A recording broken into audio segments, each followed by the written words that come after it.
നമ്മൾ വിചാരിക്കുന്നത് പോലല്ലോ ദൈവം നിശ്ചയിക്കുന്നത്.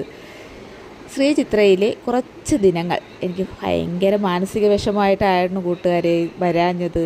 കാര്യം എന്ന് വെച്ചാൽ ഞാൻ ശ്രീചിത്ര ഹോസ്പിറ്റലിൽ ഞാനുമായിട്ട് കുറേ വിഷമങ്ങളുമായിട്ടൊക്കെ അങ്ങനെയൊക്കെ നടക്കുമായിരുന്നു കൂട്ടുകാരെ.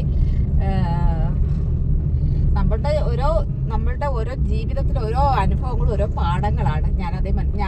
ഞാൻ വിശ്വസിക്കുന്നുള്ളൂ. കാരണം നമുക്ക് ഓരോ അനുഭവങ്ങൾ തരികയാണ് ദൈവം. അപ്പോൾ ഏതായാലും ഇപ്പോൾ എല്ലാം ഓക്കെ ആയി വരുന്നുണ്ട് കൂട്ടുകാരെ. അപ്പോൾ എല്ലാവരും എനിക്ക് വേണ്ടി പ്രാർത്ഥിച്ചു. കുറേ ആളുകൾ അറിഞ്ഞ കുറേ ആളുകളൊക്കെ എനിക്ക് വേണ്ടി പ്രാർത്ഥിച്ചു. അപ്പോൾ എല്ലാവർക്കും നന്ദി. മാനസികമായിട്ടുള്ളൊരു വിഷമങ്ങളായിരുന്നു കൂട്ടുകാരെ. ഭഗവാനും ഞാനും കൂടുതൽ അടുക്കാനൊരു അവസരവും കൂടെ കിട്ടിയിരിക്കുകയാണ്. പിന്നെ ആർക്കും ഒരു ആപത്തും വരല്ലേ എന്ന് ദൈവം തമ്പുരാനോട് പ്രാർത്ഥിക്കുന്നു.